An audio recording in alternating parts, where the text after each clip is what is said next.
Barry Hamill, here we are in the beautiful surroundings of the Hilton in Temple Patrick. We're looking ahead to as well to the British Open, but before that I want to ask about yourself. How's life treating you? Absolutely fantastic. I opened my own golf range a few years ago back home in Dungannon, coming from Dublin. Floodlit, 15-bed driving range, teaching. So life is fabulous at the minute.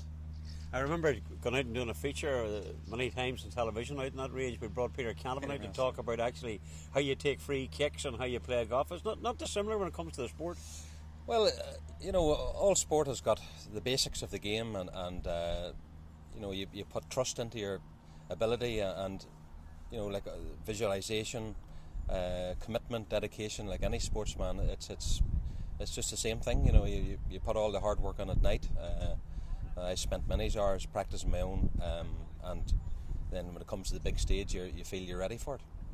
Barry, we're looking at the big stage, and people now say that Northern Ireland is almost the home of world golf when you take Rory McIlroy, Darren Clarke and Graham McDowell, and that's not counting all the other lads that are also knocking on the door. It's in great shape, isn't it?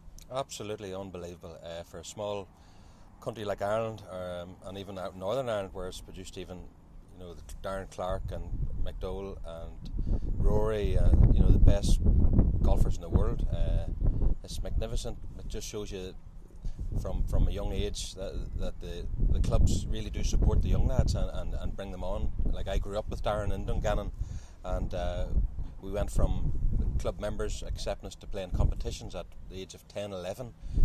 Slightly changed now, but it brought us great experience, and we were able to play with the better players of the club and get a lot of help from them, and then developing ourselves through playing each other and other Fred Daly's and Rona Rafferty events, and then North of Ireland, and then progressing that way. So it really is in a great shape.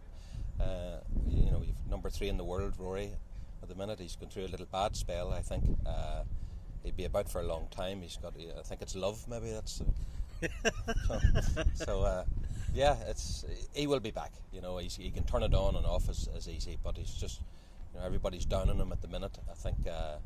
And you've got Graham playing great golf as well. Them boys are about for a long time. Well, I was going to ask you this, and it's been a disappointing start, I would say. The fact that we had the Masters and we had the US Open, and nobody really has done too much apart from McDowell, who's had a few results. It's a wee bit disappointing start to the season, maybe, is it? It is. What is it? It's very hard to know. I don't know what. It's very hard to put your finger on it. There's such commitments there.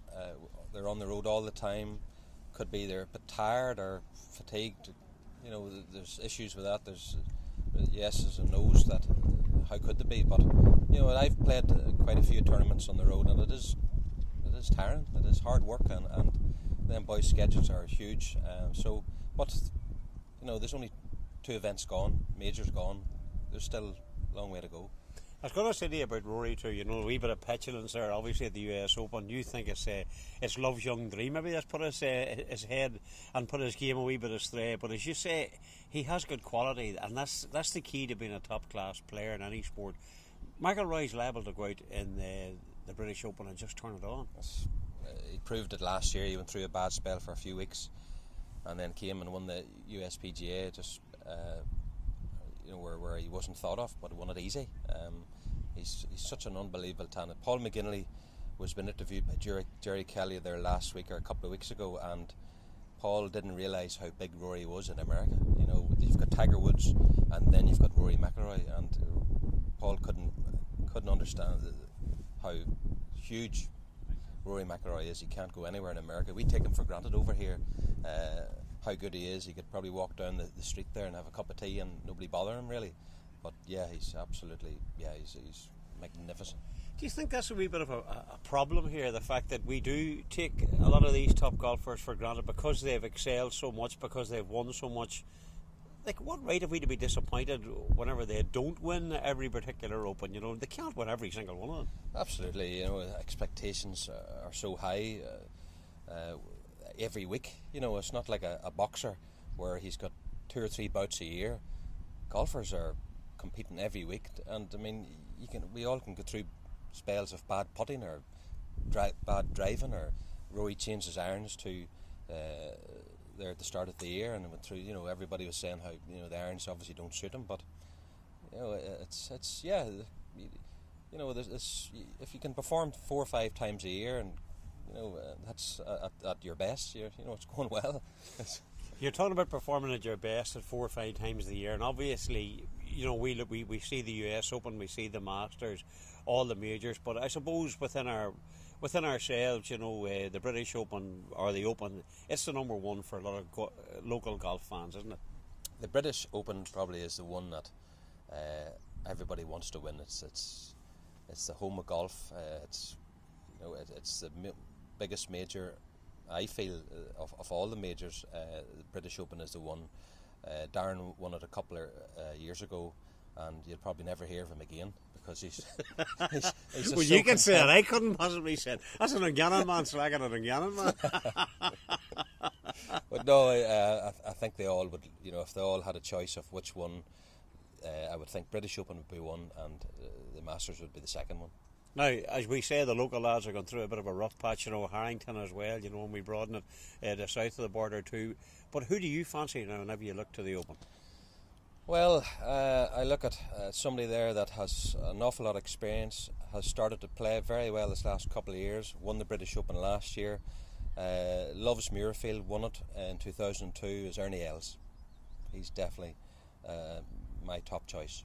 He'll be your top choice then for a bad favour if you could get it out of Darren Clark's pocket.